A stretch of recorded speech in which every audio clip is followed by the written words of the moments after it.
just on behalf of our entire team. We're very grateful for your time as you guys kind of get joined in and settled in. Just going to give a quick little background and a little bit of information just on our team and why we're in business, and get it turned over to Shane, Oz, and Ray, and all the great content they've got on some of the recapping some of the strategic projects and deployments that we've been working on. Might be involving Citrix DaaS, might be involving different things like Azure Virtual Desktops, Windows 365 Cloud PC, as well as getting some takes and some insights on some other EUC solutions and direction that they're seeing just through the process of working through with customers, many of you who might be hopping in here today. So real quick on our team, just this is actually a little group photo within the past 2 weeks. They had the opportunity to bring our whole organization together. We're about 75 team members that are part of our organization.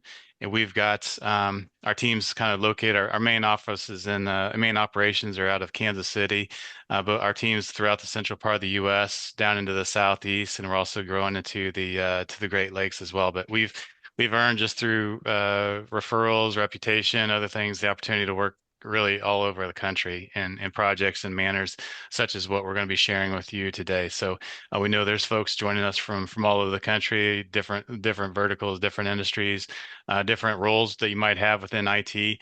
But we appreciate you being here. One thing's kind of for a consistent and amongst all of you, and that's maybe why you're here. And so a little bit on why we're in business, why what we focus on. One of the core areas that we focus on is helping you, our customers, with the strategic IT strategies that might involve today's hybrid workforce, as well as the evolving needs around the modern workspace. So and how do we do that, and how do we help you guys provide those solutions that are productive, giving your users, your workforce, a very high speed experience, very consistent. So something that whether you're in the office, on the go, distributed organization, off-seas users, whatever the use cases might be, that you're helping provide that consistent workspace, and more so than ever, a secure environment to access the application. So, with that though, as your organization, as you've been working on your cloud transformation and your journey, your applications have been transitioning to predominantly SaaS. Some people might be 100%, cloud-based applications or SaaS-based applications, but many still have a mix of things, legacy apps, as well as modernized apps. So there's a just diversity and where your applications are, and also with that, kind of the infrastructure and where your infrastructure is at as well. So helping you as an organization, again, just how you're delivering those apps, those desktops, those IT services out to your workforce, providing them a great experience and giving you the tools to be successful there. That's a core thing of what we're doing. So we're a traditional technology, VAR. We work with a lot of great innovative solutions that we've brought into our portfolio, that we can either very strategically assist you on, or might just be a reseller on. But really strength in our team to provide value to you is in our services and our engineering team. So we've got amazing professional services organization we built out. We'll be having a few of our leaders hop in and join us here shortly. So whether it's new projects or upgrades or assessments, building out large scale projects, those are the areas that we can help out.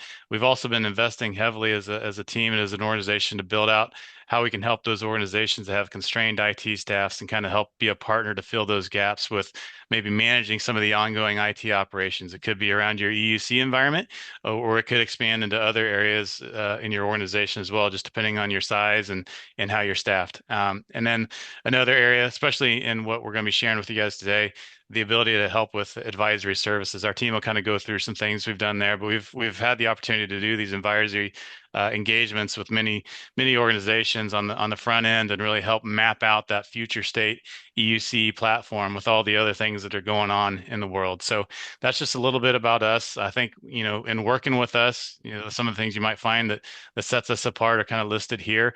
Hopefully it's something, it's something that's earned. It's easy to talk about things, but hopefully as you work with our team, something you find and you experience, and everything is consistent here. So just a team and a partnership, a group of people that care about your success, not just the initial project, but throughout the life cycle of your investments and the technologies that we might be partnering with you on, and just always striving to do the right thing. So you always want to work with, choose partners that are focused and have the skill set and the expertise to help you be successful. I think if you haven't worked with us, hopefully that's something you'll find with us, is a very stable team. We've got amazing tenure, especially amongst our senior technical resources, to provide that consistency again throughout the life cycle, and just a very focused mindset. I'll cover a couple things real quick and then really hand it over to Shane and Oz here in just a second. Some technologies we'll highlight around Citrix. We've got a phenomenal bench, phenomenal resources. That's been an area that we've helped many people over the years. We've got 4 CTPs on our staff, which is amazing. But that's just the tip of the iceberg in terms of the capabilities we have in this area and on our bench. And also too, just doing what we're doing more and more on the Microsoft side, and capabilities and expertise, and the ability to assist you with those strategic Microsoft projects, and leveraging partnerships and things that they might have through ESIF or AMM and other things to help work with you, whether it be Azure Virtual Desktops, Windows 365, Citrix on Azure, or other things that you might be working towards. So that's just a little bit quick background on us. We're grateful for your time. We'd love the opportunity to share more if anybody's joining us that's new to working with us, and just share more about our team, our approach, areas we might be able to assist. But I want to turn it over and turn these guys loose. So I want to introduce Scott Osborne, Shane Kleinert, Ray Davis. Guys, thanks so much for all your efforts and content you put together. Excited to hand it over to you. Yeah, man. Yeah, give me 1 second here. All right. We're ready for the All Hallow Eve edition of the EUC Toolbox. So as we get into the start here, a little intro about ourselves before I take the mask off. But so I'm Ozzy, Senior Solutions Architect up here in Omaha. Most of you know me, co-EUC practice lead, CTP, NTC across the board with all the different tech there. And then also with Shane leading some of the Azure side of things, solutions architect on that side. So anybody that knows me knows, of course, I'm a big Lions fan, and we just stomped the soul out of the Dallas Cowboys here last week. So it was a true nightmare scenario for the Dallas Cowboys. So I'm pretty happy about that.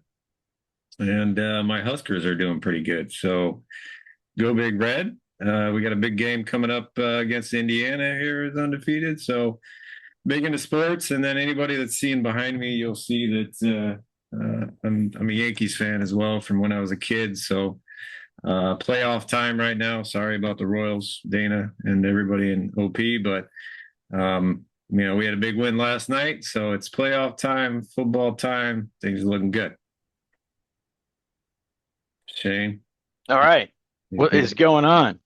I was spinning around in the chair. I got dizzy, so I had to look up. I was trying to do something scary, but then I got dizzy. It didn't work out too good. But uh, welcome everybody to the webinar for Halloween edition. Super excited about today. Oz has got his mask on. Wasn't as creative. I just threw a hoodie on. Um, I didn't even know Oz had that mask. He said it's taken out for special occasions. I don't know what that means. Got me a little nervous, but I love it. So yeah, super excited to be here. So Shane Kleinert, Senior Solutions Architect, and as Oz mentioned, co-lead the UC practice with him. So Citrix CTP, Azure Solutions Architect as well, and most notably certified on Apple TV and Netflix.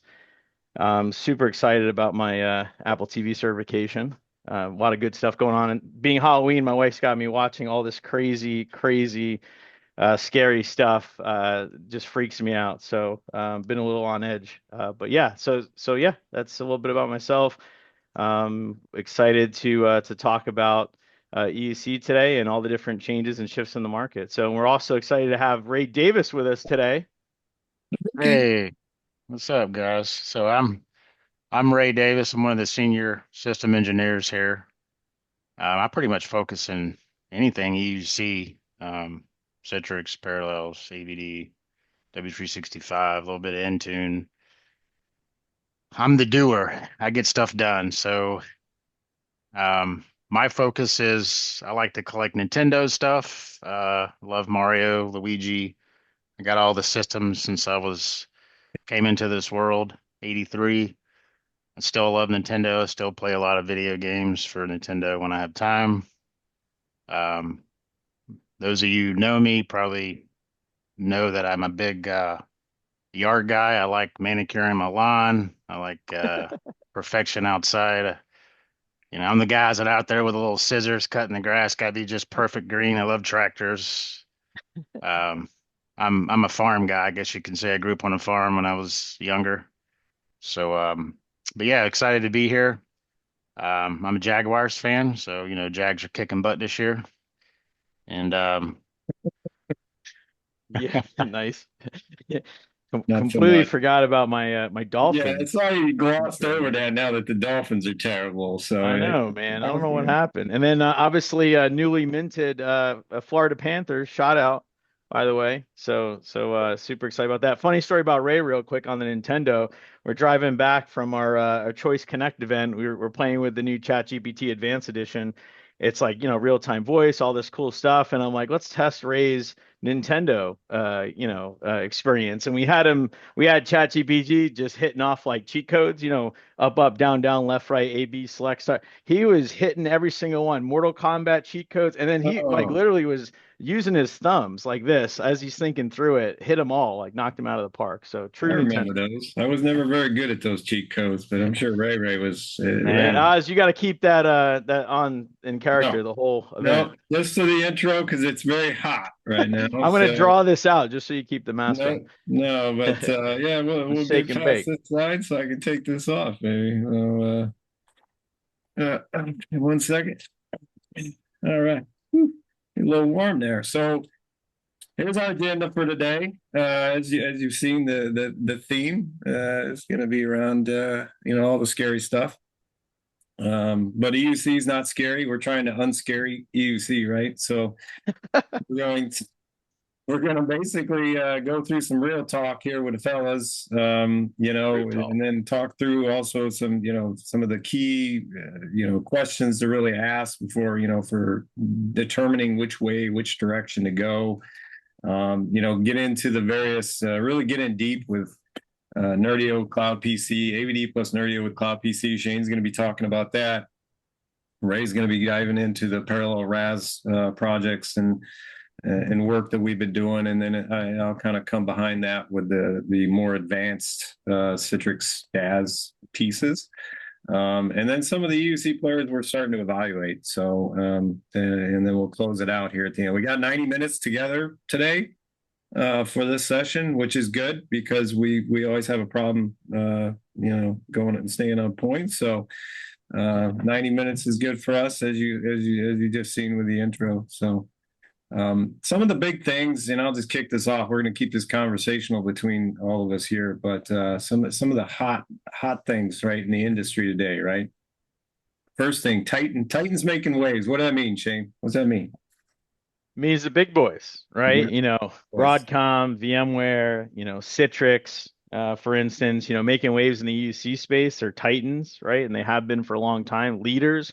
And on the Citrix side, still very much so, but they shifted, right? And that's kind of the whole wave thing, right? They made, Citrix made a massive shift in its direction, where they over the last couple of years, but more importantly, I would say over probably the last, 2 years, where they basically want, are focusing on, more of the strategic, larger customers that want to grow with Citrix, that, lateral movement with inside the environment, understand the full platform, want to stay on it. They're not looking for customers, and pretty bluntly, they're not looking for customers that are trying to get off the platform, that want to go into AVD and or Parallels or other solutions, and they just refocused and came back in from this cloud first to like, basically, working towards this, hybrid story, but really doubling down on the innovation in their product. I would say they're in the best position they've ever been from a product perspective and strategic perspective. But that's not good for all customers, right? And there's some customers that are being left behind.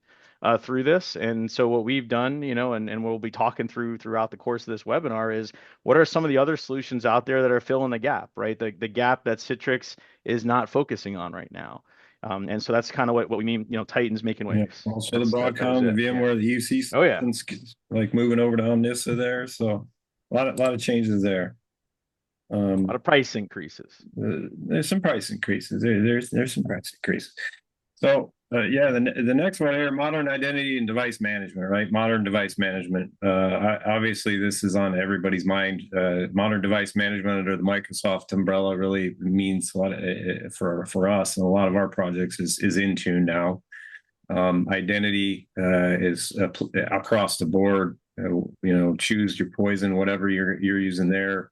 Doesn't really matter. Duo, Entra ID, Okta, Ping Fed. There's so many of them for these type of solutions. But really, this is coming up in each and every project, and it should be coming up for you, as an organization and an enterprise. So that one's at the forefront of pretty much every EUC project, because EUC obviously ties deeply into identity and device management, no matter how you write it up, right? So ZTNA, right. You want to talk about ZTNA? You want me to talk about ZTNA? So Yeah, you got it, yeah. I mean it's a good solution, but zero trust Yeah. type of setup, like SPA. Even RAS has one now too, but There you go. um, Yeah, it seems like everybody has some type of, or they're trying, not like AI, but ZTNA is definitely a buzzword right now, Yeah, right? and I think we're saying too, it's like in some cases we'd say it was buzzword to being kind of the focus more than just a buzzword, and now every customer we're seeing initiatives, whether it's secure browser, kind of zero trust as far as at the endpoint, looking to control things more at the edge, device posture checking, conditional access, all those things. And so I would say starting to definitely hear much more conversations where it was just like, hey, this is something we're looking to do. Now we're seeing more out there for sure. Yep. Citrix yeah, on the SPA play is a big one that's we got a jump start around, and we're focusing a lot on. But Entra ID, has their private access, so on and so forth. Palo's got a solution. There's a lot of those out there. Yep. Modern OS app persona management. Obviously Windows 11, now Windows 12 even coming. Some are skipping over Windows 11 through the quote unquote modern operating system app. The persona management, how you manage that personalization. Really a focus there, no matter how you write it up. Windows 10 is coming end of life here next year.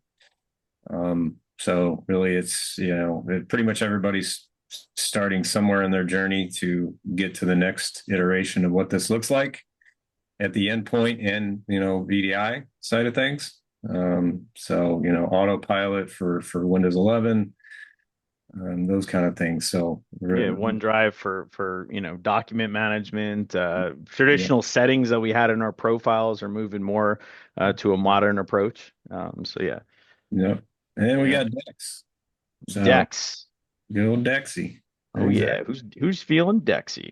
That's Yeah, right. so we'll talk. We'll kind of sprinkle the Dex conversation throughout everything that we're talking about today. That's a huge focus for us. We've been, our kind of go-to there is a technology called Control Up, but we've been working with it for over 10, 11 years. But Dex is something that's kind of been formulated over the last few years. It's really just about getting that full end-to-end experience, right? That last mile experience from the endpoint all the way back into the data center, full holistic story, and then really just also bringing in that user sentiment. What are we actually seeing?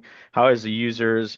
Are they bringing in the productivity analytics? So kind of bringing all that in. So performance monitoring metrics, and then also the user sentiment. So we have some great solution there, and it's actually something we're hearing more and more from our customers that they're interested in. So say Yeah. that's definitely something that's a hot topic for our customers. Well, Yeah. definitely did. Stands for what? Digital employee experience, digital experience, something like that. It's an Digital app. employee experience. That's right. We need more Just a acronyms than fancy term. P. Yeah. Always, there's never enough. Hybrid cloud, obviously, on-prem public clouds. We've talked about this in all of our webinars for the last 2 years. even before that, since we've been having a huge focus on the Azure side of things for us, but not on-prem only isn't the norm anymore. So hybrid cloud story, and then obvious AI everywhere, right?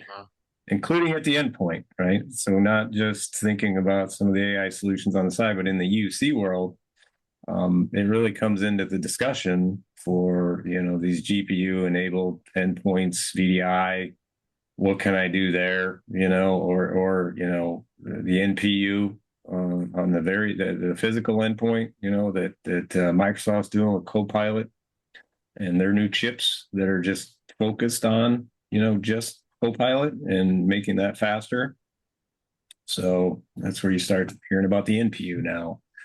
So AI is everywhere. I'm sure everybody on this call knows that, because there's not a single piece of software, I don't think, that doesn't have some kind of AI chatbot. I'd say probably a majority of people on the call right now have a browser tab open with a Chat GPT, a Perplexity, a Claude, or something like that they're Yep. using a little bit, right? Starting to make our way into our daily work, and it's almost like the consumerization of IT all over again, right? What we were seeing back in the day with Dropbox and things like that. We're going to see that with AI tools too. So. Yep. And Ray's over there. He's trying to figure out his AI humanoid at his house that Elon Musk just came up with. So we were just talking. Oh yeah. He's trying to get his assistant to do his lawn work for him out there with his lawnmower. So Yeah, they got some cool stuff out there now, man. But I nothing beats the old school guy there and doing it yourself. Know that it's done right. yeah. And then of course the licensing shakeups. We kind of already talked about that, but everybody's going to different models, redoing this, that, the other thing, simplifying SKUs, simplifying packages, Required minimums, right? So that's a big one. minimums. Yeah. So lots of shakeups there. We could have had like 42 bubbles on this screen, honestly, but we're gonna end it there. And then go to the web of EUC and what that means, Shane. Sure, yeah, I'll talk through this relatively quickly because we got a lot of good content, but just we're trying to put together one slide that kind of shows the different, layers that are involved in an end user computing environment, So obviously, kind of surrounding all the layers is the admin, the operational experience. So whatever solution you're looking at, you got the administrative experience, the ops experience from the help desk, the service desk side, security, all through the stack, right?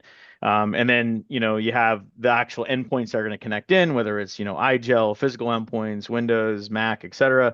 And then on the right and left side, you see users. And the reason why we have multiple of those is because you have all the different, there's not one specific use case for your entire business, right? You have different flavors, different personas in the environment. So, there's key layers that are kind of across the board. Like the platform is essentially going to serve the majority. There might be like, graphics or GPU based workloads. Well, that's going to be a little bit different on the platform side with GPU enabled nodes.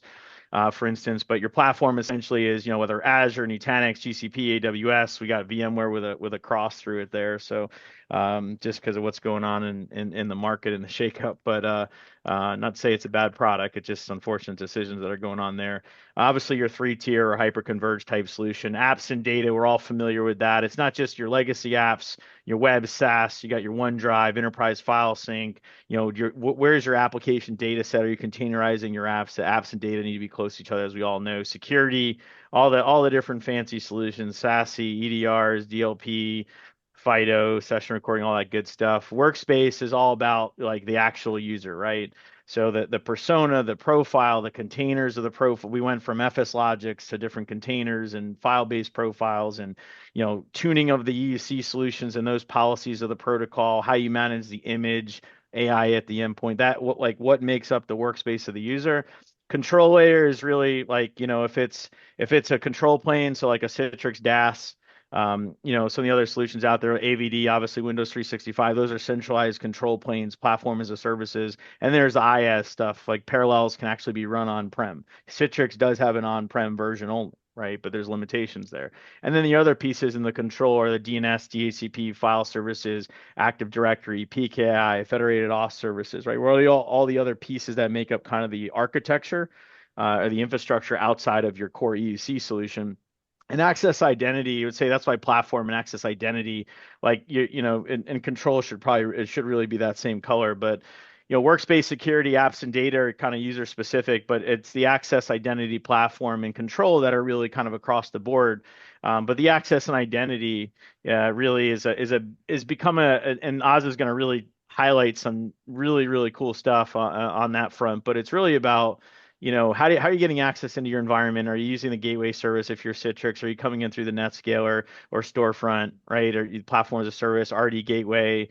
What are you doing for identity? We're seeing a lot on the modern identity side. So whether it's Entra, Okta, Google, Duo, et cetera, bring your own identity, something we're seeing more and more with M&A and customers where you're able to do that. Say, hey, look, bring your own identity. I'll have shadow accounts. We'll make it a smooth experience. So that's kind of like, and that's kind of, and then we have at the bottom, continuous posture check is something we're seeing a lot more and more. And Oz is going to talk about some cool features there. And we'll kind of sprinkle through, and he's going to go and do a deep dive on that. But that's kind of the web of EUC. There's a lot involved, right? And at the top you see Intune and modern management, right? We're seeing a blur of the traditional management of group policies and AD join versus Entra join and Intune management, and those policies are starting to converge. And we're going to talk more about that here today. Yeah. So. Yeah, great explanation. It really is a web. So when we were trying to think, it was easy to come up and coin that for the Halloween type theme that we had going on, because when you think about it, everything interconnects from an EUC standpoint, and that's why it is so complex and so difficult. And everything has to be correct in our world to make it seamless and make the user experience good. And you'll see a little preview down here for the UC world. We're speaking, a couple weeks in DC. So it's next week, baby. Next week. That's right. That's why it's next week. Is it next week? Yeah, I think so. I don't know. Time flies, dude. I think it's like next week. Yeah, it's Tuesday. We're all over the place, man. And what does that mean for us? Our UC stack. You can see here the players we've been talking to you about for a long time. If you're a longtime customer of ours, but really it keeps expanding, right? That top level keeps expanding a little bit as these titans have made waves. We've started delving into more of the EUC, solutions that weren't part of our portfolio previously, right? So, as we mentioned, AVD, we've been doing a while. Cloud PC, though, is now kind of a new right-on solution with AVD, different in how you use it, the targeted customer, the targeted users base for that, Parallels, and then we're really looking at kind of Amazon workspaces, but more about Citrix integration with that. But that forces us to then look at that. So this is expanding on that top layer, and then you got the other players, for the other layers down below here, and then really control up with that DEX situation is all encompassing for us. So it keeps growing, and that's why we're having these webinars to kind of talk where we are, right? Yeah, and the key thing too is to mention is you'll notice choice is highlighted. Right, it's not just because we're Choice Solutions, but we could have went with a lot of different solutions in that top layer, but it is deeply ingrained in the DNA of the company is to ensure that none of these solutions essentially are a lock-in, right? We look for platform where possible, right? Platform agnostic. Obviously if you're an Azure customer, you're using Azure, but things like Nutanix that are hybrid multi-cloud, things like Citrix that are hybrid multi-cloud, right? And not looking for a solution. Parallels can run anywhere, right? And so that's kind of something you'll see, and if you've known us for a long time, you'll know that. That's why that's very important as we look to evaluate these solutions. That we follow that same mentality. Yeah. So what's up with that tiny Zen server? This tiny little Zen server in the corner here. It was even smaller. I made it a little bigger. I know you gave it a little bump, man. It's because you and Ray are getting rekindled back with Zen server a little bit. I almost had to use my phone to see it before. But yeah, that's on purpose because we've been forced a little bit to obviously dust off the skill sets on the Zen Server 6 stuff for us, and kick the tires, light the fires back to Zen Server. I wouldn't say that, but that is a solution obviously that's coming up more and more. Again, that's the whole Broadcom thing. Everybody's looking for choices and what can we use kind of thing. So Zen Server's back on the slide, baby. It's back on there. So, and then the question mark here is kind of what's next. So there's going to be one slide at the end where we talk through some of these point solutions, some of these new players, smaller players, but whatnot that we haven't really looked at before. and what that means, right? So that's the question mark there for what's coming next for us. So we got a couple slides coming up here, 3 questions. Pull out your smartphones for us. So we really need some voting here, and boys, pull out yours as well. So I'm gonna Oh, put yes, of these up. course. Vote. So if you scan to Ooh, the look at you camera. with the fancy pumpkin. I'm impressed. Right. I just noticed what is this little dot in the middle? It's driving me crazy Yeah, here. you got the laser. You got right click I saw that too, but it was carefully positioned over an eye in Nerdio. So I'm like, oh, look at you fancy with it. But it's Yeah. the laser pointer, I think. If you I right don't, click, you can shut it that's, off. But I don't think yeah. it's my laser pointer. Anyways, keep voting while I mess with the laser pointer. It's somebody else's Oh, laser. you went ahead. Wait, go back. Oh man. Sorry. We're just gonna have to let the Oh, dot go. man. The dot just killed me here. Just leave the dot. All right, back to Anal. it. So all right, let's see here. So 3%. Guess I'll vote since I got distracted by the dot on the red laser. I don't think it's my red laser. That's true. No, what we've been using here. still heavy on the Citrix side. Nice. Yeah, it is. I was curious about that. Yeah. Well, it goes to customer. We should have. I think we do have a question. If not, we had one was about customer size because it's like, let's see what size organizations, right? That's another piece of data that will help kind of balance that out, right? Do 30 more seconds here. So we got some others too. Nice. Seeing the rise on the AVD, and nice to see some cloud PC. We're going to be talking about that today. It's actually really exciting solution. Microsoft, of course, bringing to the table, controlling the market as always. They kind of stalled the market with the VDA license, as we all remember, and then when they were ready to go, they're like, okay, we're gonna change things up a little bit because now Yep. it's fit for us. It's like, but they're kicking ass too. It's good to see some parallels is on the board All on this, right. so we Well, got the some next comments one, on I think that. we've Yeah. slowed down, but it looks like Citrix still got a big lead. Oh, did I vote? Yeah. Okay. I'm surprised the AVD native is good 33. So, all right. Yep. Next slide, you kind of got a preview of it. Here. So, how big are you guys? Let's that one I won't go. I won't vote on that one. I feel Now like that that's one doesn't cheating. make that sense. That's cheating a little bit. A little cheating.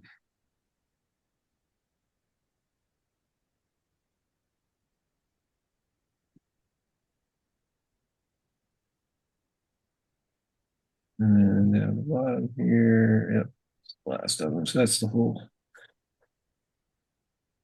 Yeah. So Kind of all over the board. We got less than 2. So the smaller ones that are less than 250 are kind of in the middle. The S&B 250 to 500 is the biggest one here. We've slowed down, so it looks like we're done.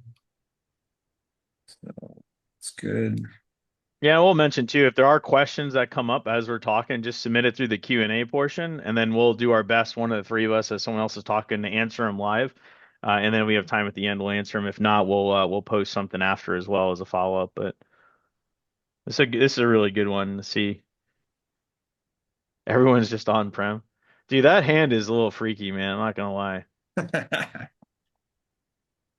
That goes with like the theme of movies I've been watching over the last like 3 weeks, and it's not been fun.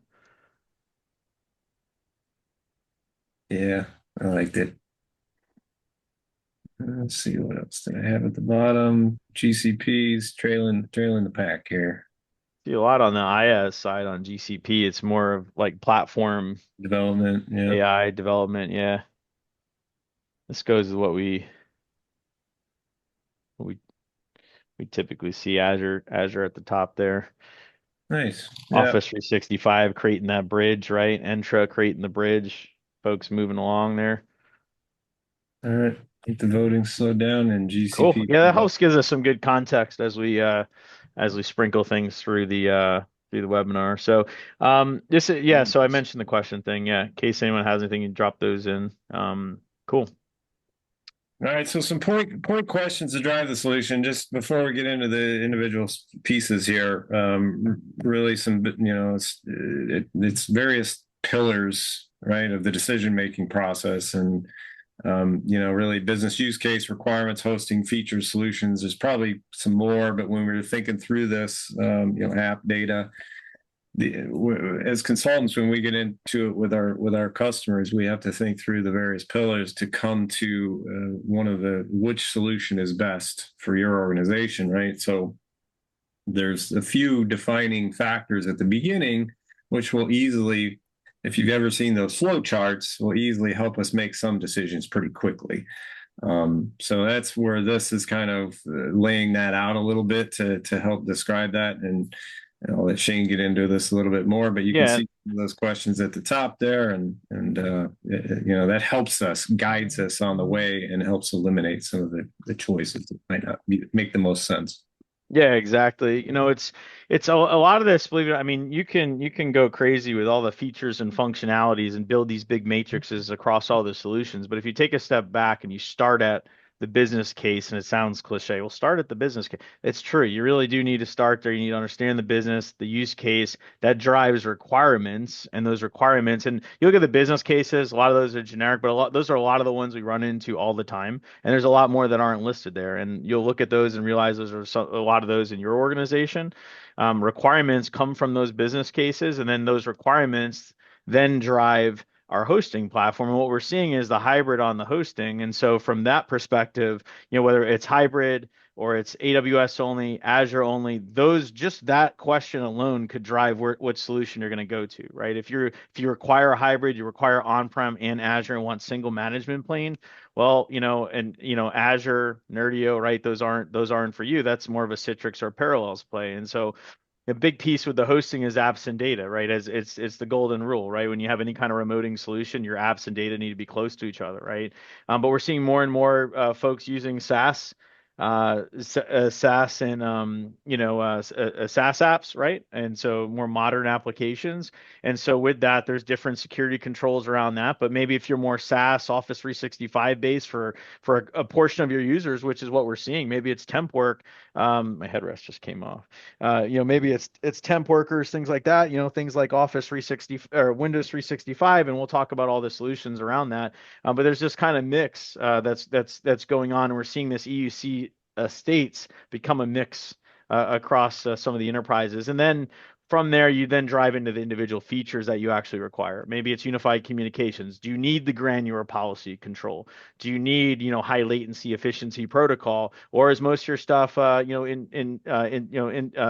of the U.S., right, or in a certain region?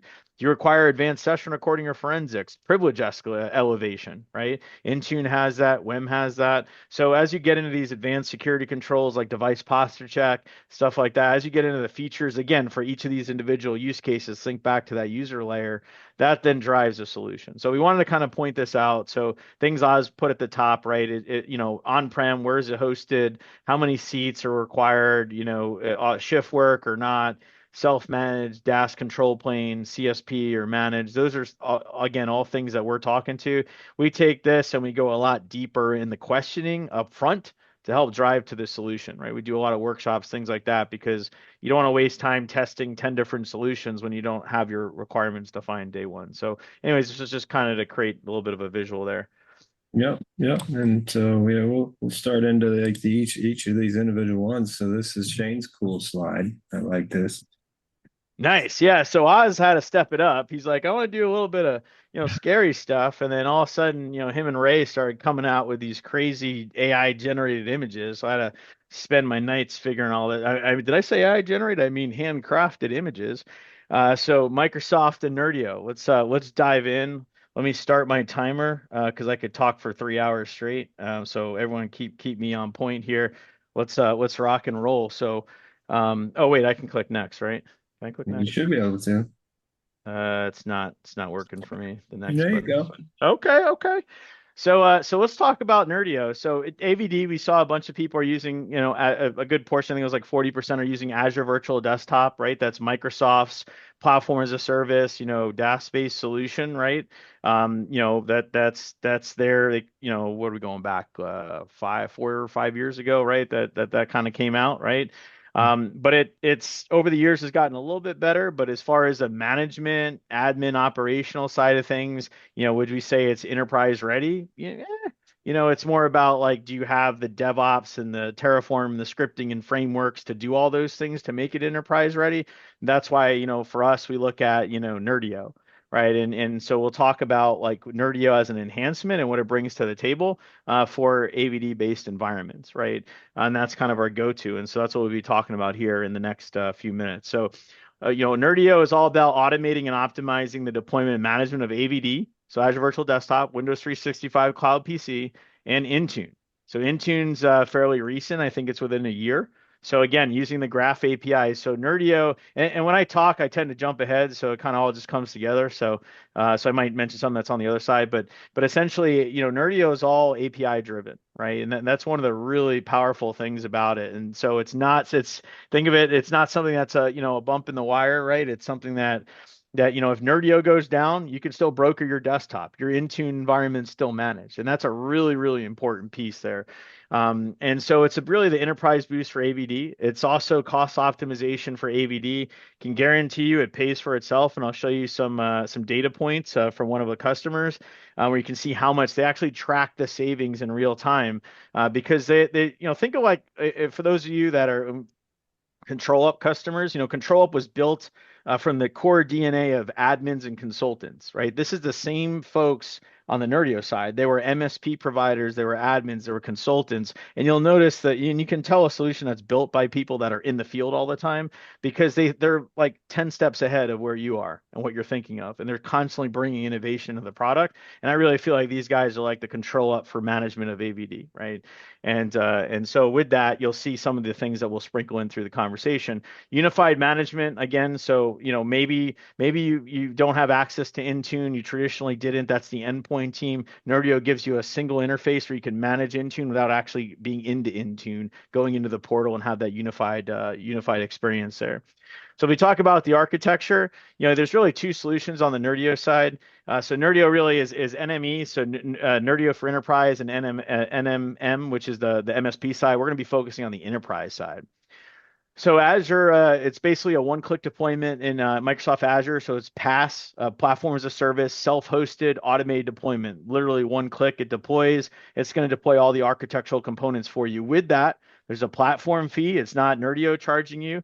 Well, Nerdio charges you a 100 user minimum, essentially. So you need to have at least 100 users. And so if you're like a 25 user environment, you still got to pay for that 100. That gives, I think it's like $1,000 a month or something like that.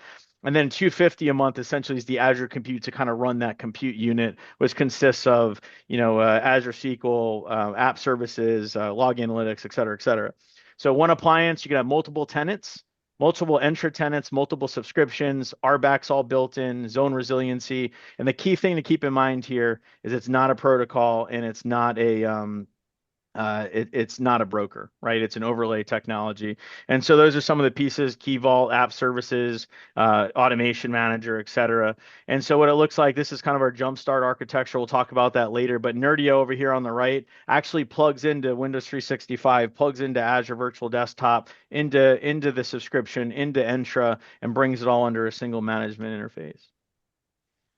So with that said, a quick highlight here on the admin and operational side. So it's really about on the Nerdio side, it's really about automated deployment. So with that said, on the automated deployment side, it's a one-click deployment through the Azure Marketplace. If you're a customer that has committed spend, you can use private offers and things like that to actually pay for Nerdio, which is pretty cool. Seamless interop with Azure ecosystem. We'll show a screenshot on that in a second. So it's deeply integrated within the Azure ecosystem. Intelligent autoscale. It really went deep on the autoscale side, looking at things like for instance, looking at, memory, CPU, not just looking at user count, right? Actually taking resource optimization, taking in different schedules, being able to scale up an environment and scale it back down.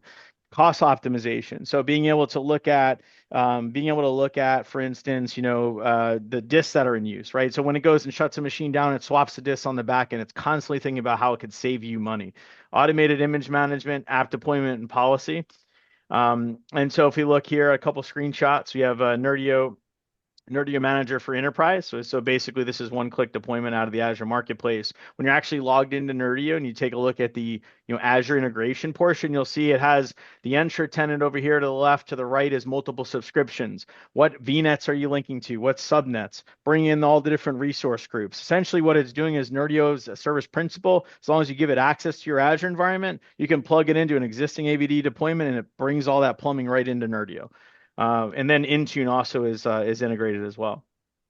So with that said, this is a little bit of an eye chart, but what it can show you is basically all the different host pools, and it constantly on the right is doing monthly savings on and breaking it down on a per user cost. If we zero in on that, you can take a customer here. The projected cost is a large financial organization with traders and whatnot, but it was about $30,000 a month was the typical, but they're actually saving $8,900 a month by implementing intelligent auto scale and the Nerdio optimization policies. That's a real world use case right there, which is pretty awesome.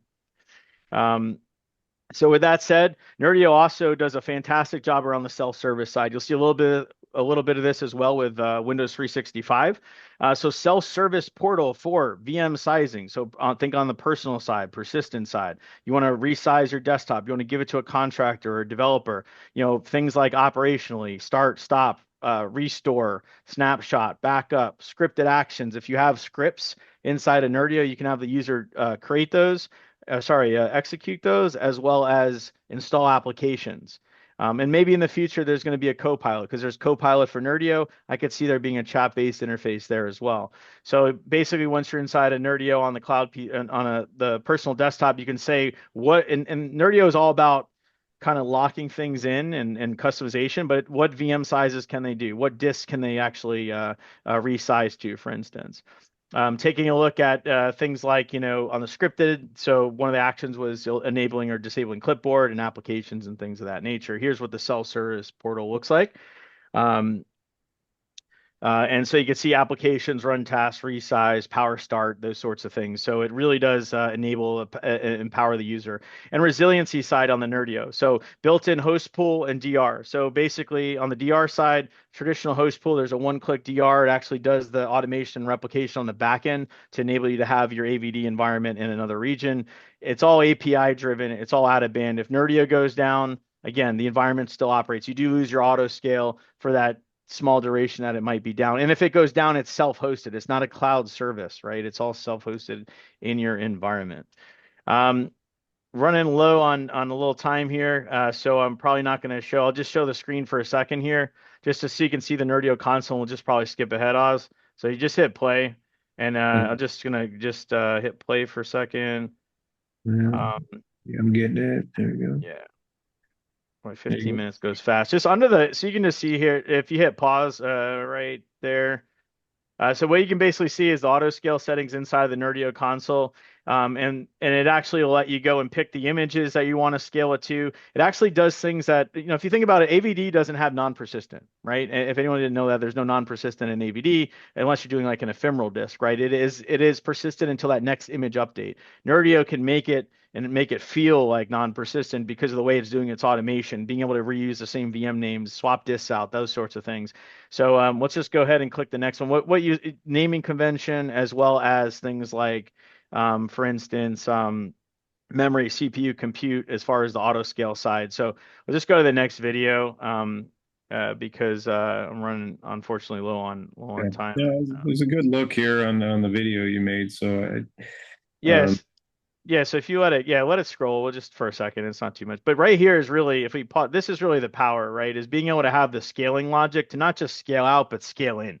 Yep. You don't see that in the Citrix world, right? Being able to scale in when you hit certain thresholds. Your CPU's, lower, your memory's lower. Maybe you're scaling up for a reporting that needed to happen end of month. It will actually scale in that environment. And you see that everything in Nerdio is tracked from a configuration logging standpoint. So you'll see that happen over time.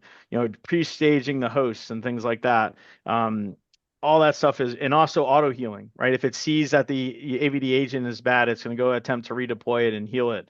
And set monitoring and alerting based on that. So pretty cool.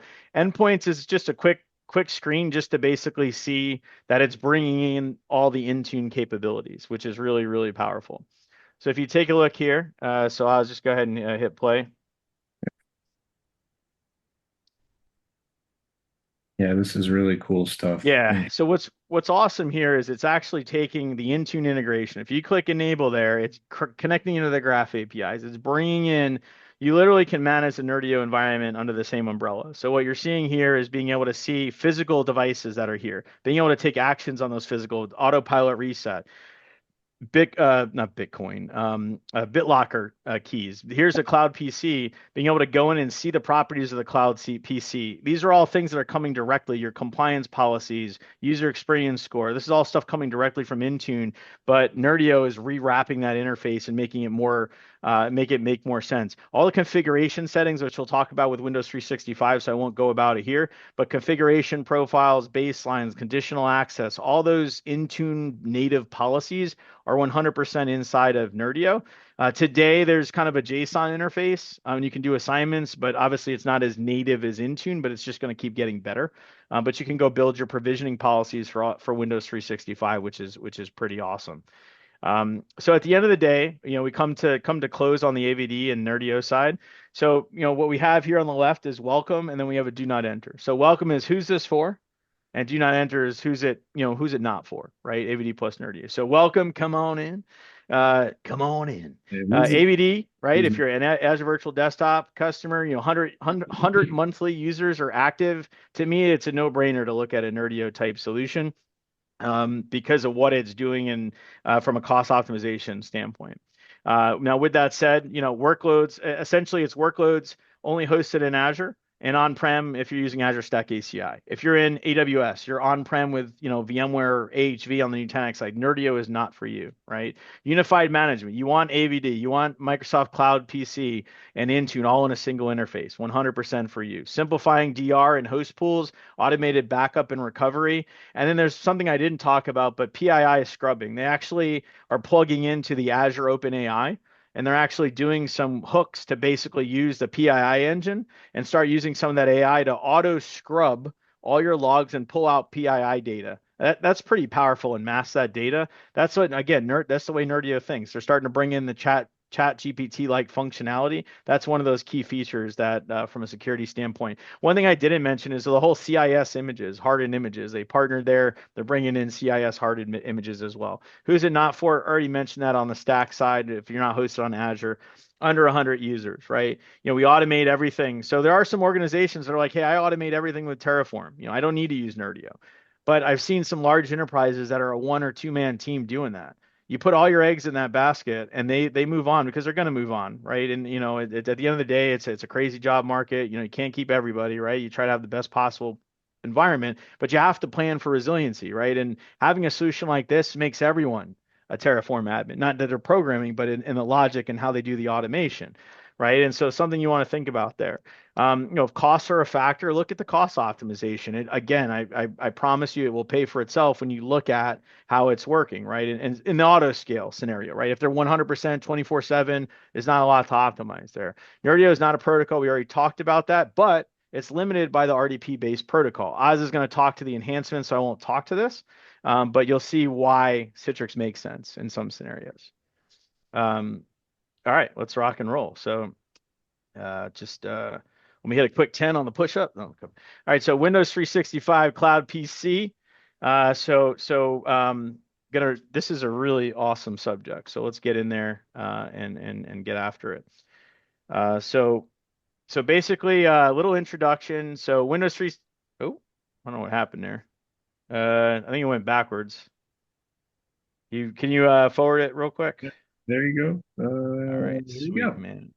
Awesome. Yeah, so basically intro here. So let's go ahead and click next. Come on. Is it working for you? Yeah, it's like a little lagged over here, a little Mickey Mouse situation. All right. So basically, Windows 365 Cloud PC, right, is not a bunch of AI bots running desktops in the cloud. It doesn't look like this, a spooky little situation, right? It's a full-on platform as a service, SaaS-based solution that Microsoft is running and managing as a service, right? And so the recent 2024 DaaS survey, Gartner report came out. Microsoft is a leader. I got my thoughts there on some of this stuff, but look how far Citrix is and Nissa's behind in front of Citrix. I don't know how, they got their own formula on how this is done here. But one of the things that you can't deny is the sheer demand and the onboarding that we're seeing with Microsoft, with AVD, with Cloud PC across the board. So maybe they're looking at sheer numbers. They're looking at the innovation in the ecosystem, right, as part of that. So let's go ahead and get into it. Oh, why does it keep going back? Okay. All right. So SaaS-based solution. There's three different licenses. We're only going to focus on the enterprise and frontline license because we got a limited amount of time. Happy to do follow-ups to talk through that. Most of our customers are on the larger enterprise side. So on the enterprise side, we'll talk through this different SKUs that you have there, but enterprise basically gives you that Intune managed integration. It also gives you some additional advanced capabilities, which we'll talk about. Frontline essentially is a really slick license for shift workers, right? So if you have 3 different shifts, you can have one license for 3 people. And that's really, really good from a cost savings perspective. Frontline is the way to go. If you're using, in the cloud, your workloads are in Azure and you're a shift-based, call center type environment. With that said, there's multiple SKUs for Windows 365 Enterprise. So I'm not going to talk through all these, but the biggest thing to keep in mind here is it's fixed, right? These are fixed per user, per month SKUs, t-shirt sizes, 2 vCPU, 8 gigs of RAM. You have 3 different storage options. And then you have monthly subscriptions, right? Per user per month. And these are MSRP prices. These are published on the internet. You're a big shop, you got committed spend. Microsoft's willing to make things work, right? Because they want you on Windows 365. They want the cloud PC. Biggest thing here, which is pretty incredible, for $5 extra a month. I feel like I'm on QVC for $5 extra a month. You get integrated DR, right? This is huge. So they're in the background in the AVD world. We got an architect for DR. We got an architect of the landing zone and all the plumbing. They're doing this all for you behind the scenes and are auto replicating you to another region. One-click DR and a complete regional outage with a 4-hour RPO for $5 a month. That's pretty nuts. Incredible. Yeah, Yep. it's mind blowing. Also, when you look at the SLA, which we'll talk about as well. But there's reasons to use it, and there's reasons not to use it, which we're going to talk about too. So don't get too excited, but get excited. So Frontline is not feature parity yet with the enterprise license. So with that, resize, because you can resize these. You can move them across regions. HDX Plus, Oz is going to talk about. You can actually front end these desktops with HDX, right? So getting all those advancements, and which I won't steal the thunder there. So different SKUs. And with that, there's also GPU SKUs. So if you're, high intense graphics, honestly, these days, maybe you're not a graphic shop, but you're doing, just general purpose GPU in a lot of the case, right, is actually does help when you're doing, whether it's Office or Excel or just general browsing. The browser itself, honestly, is becoming a GPU based app, right, with everything going on. But you look at, standard, super, and max. These are all vGPU NVIDIA backed per user per month instances. So this is the architecture, right? I'm going to talk about 2 key things here on the architecture. Okay, so it does use the Azure Virtual Desktop Service. So it's using the protocol. It's using the backend that it has with additional microservices.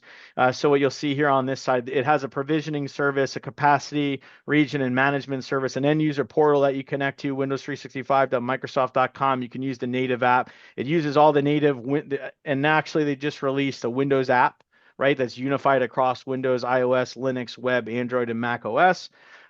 With that said, basically, this is really, really key to zero in on. The enterprise version offers two key areas to go into, right? Is something from a provisioning perspective. It's a Microsoft hosted network and it's an Azure network connection. A Microsoft hosted network is true zero trust. You basically, it does not care about your Azure subscription. It doesn't care about, it cares about your tenant from an authentication perspective, but it's not touching anything in your environment. Microsoft hosts a desktop. Microsoft hosts the connection. It has zero connection back to your environment unless you use a VPN or a SASE based type solution per app VPN scenario. So that's a true like temp worker type scenario. You're giving them a desktop in the cloud. They have no access to your environment. Azure network connection is a way for you to actually, they still host a desktop, but that NIC sits inside of your subscription. What that means is then that sits inside of your VNet, which means you have your UDR, your routing, and all those fancy policies that you might want to do in your environment. Microsoft hosted network can be, Entra joined. Azure network connection can be hybrid or Entra joined. So that's kind of key things to point out there. So with that said, let's talk about, the differences between the two, and then we'll close out with, who it's for, and then a provisioning policy. So I got maybe a few more minutes. So AVD native, right? So flexible, right? Pooled, persistent, pay as you go, 1 year, 3 year reserved instances. Support for remote app, right? Which is not possible to do with Windows 365 today. Windows 10 single session and multi-session, right? Can't do that with Windows 365. Server OS can't do that with Windows 365. Architect knowledge required, right? It's not AVD isn't a turnkey, get up and going. Bob's Pizza guy is spinning pizzas and he's also spinning up AVD environments, right? It doesn't happen. Highly customized. Any supported SKU, any supported storage option, not fixed. FS Logix essentially is the profile management solution. Windows 365 is a personal desktop. There is no profile management, right? It's auto backing up your profile.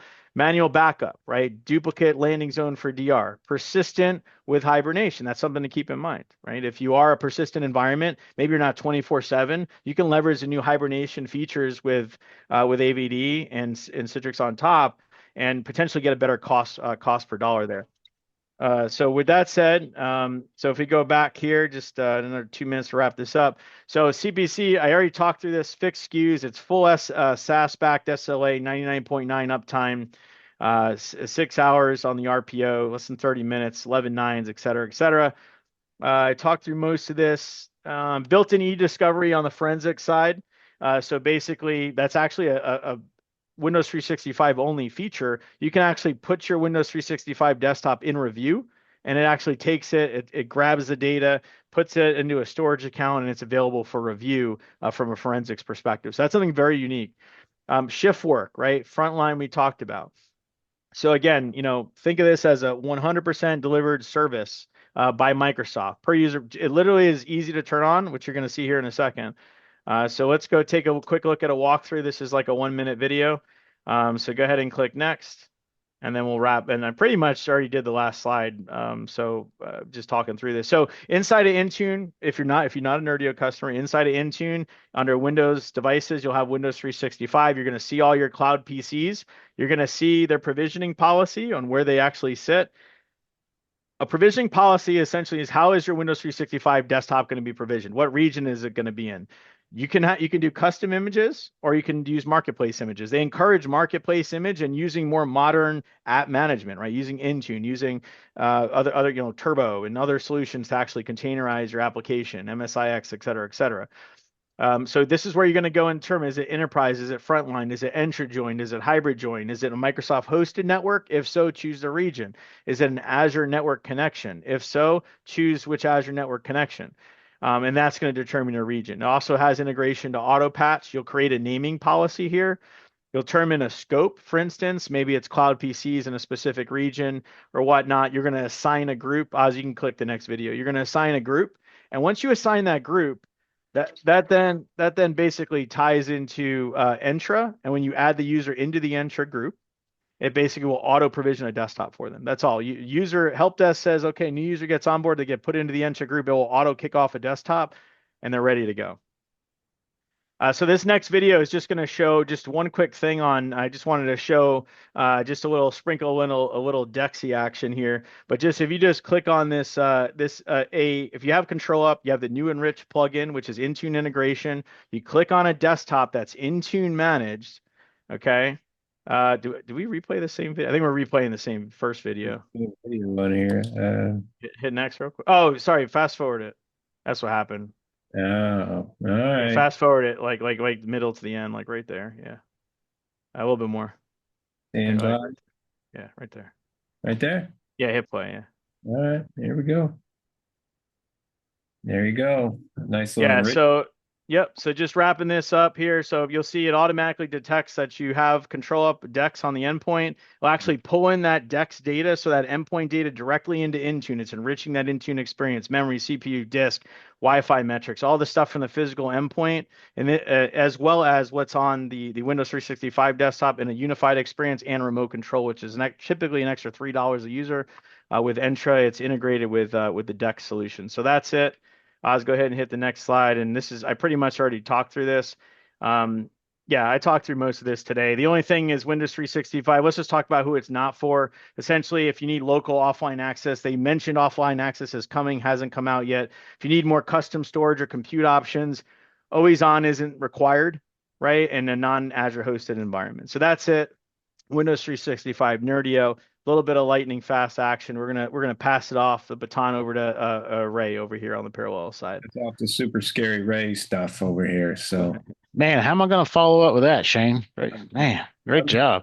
that Dude, laser you got this, bro. You got this. Yeah, man. So What's good is like I brought everyone really fast. You're gonna slow us down, and Oz is gonna slow us down a little bit more. yeah, I got my timer going. So I Guys, you just lost guys, I talk 20. fast, and yeah, go ahead. Go.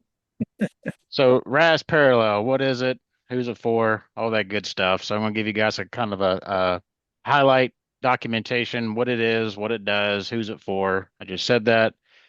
Some of the features, some of the things that I see some admins struggle with, and other products that I think this product's really good for. You should So, have control of yourself. yeah. There you go. All right, so here's the RAS architecture, right? So as you can tell, they have a lot of ports, right? So they have a client that gets installed on the client's end, mobile, PC, HTML. They talk to what's called a HALB. It's a built-in HA load balancer, right? It's not a NetScaler, but it is their own load balancing appliance. And then that kind of goes into the secure gateway. You can think of the secure gateway like a front end um, storefront or another unified gateway type setup for another vendor. But you kind of got the same architecture, right? You got your brokers, you got your performance monitor, you got your RAS reporting, you got your RAS console, ties into Active Directory. It does SAML, which is your enrollment servers that do the certificate virtual smart card access. It supports RDSH host pools. It supports remote PC. It supports virtual desktops, apps, um, and AVD. As you can see at the bottom, they're very hypervisor agnostic. So they tie into numerous of hypervisors, Azure, AVD, VMware, AHV, Hypercore, Hyper-V, and Amazon. So it's got a good port structure. Everything works pretty great. It's a wonderful solution. Move to the next slide. So here's some of the highlights that I like about RAS. This is just want to go over a couple highlights, kind of give you guys like a bird's eye view. So one of the things I like about the console is every time you deploy something on the console, right? It's you get an overview of what's going on in the console from everywhere. So like this is your interface. All your settings are within this interface. You know, you can see it real time with your CPU, RAM, disk read, write time, how many sessions are on, right? So this is just kind of like an overview section of each component, what's going on, when it's going on. So like for here, for example, I got a couple RDS hosts. I got my secure gateways, which is my user access layer, my access layer. I got my connection brokers, which is my control layer, right? So it uses the term host pools, right? You got VDI host pools, you got RDS session host pools, you got AVD host pools. So it uses that mindset. One of the things that I like about RAS, right, is that we all know that there's only a couple profile vendors out there, right? A lot of people use FS Logics, a lot of people use Citrix profile containers, right? So RAS integrated FS Logics within their host pool properties, their template properties. So when you're going through and you're deploying, you create a template, and you're deploying a host pool, right? It can actually go out there and it does a check on the agent while the agent's being installed or while after it's installed. And what it does, it'll literally go in there and say, hey, do you got FS Logics? No, I don't. I'm going to go ahead and install it for you. And then it goes through a native wizard, like you can see here, where it tells you, hey, pick your profile technology, and there's only two, FS Logics and user profile disk, which was I guess the first iteration back in early on with the VHD type technology. But needless to say, you can go into the configuration side and you can set anything you can set in group policy, you can do within here. So your VHD location, your cloud tech locations, your shrink on demand, multiple OST deduplication, user profile set, all these pieces you define in here, and it just writes those reg values to the host pool when it spins the device up.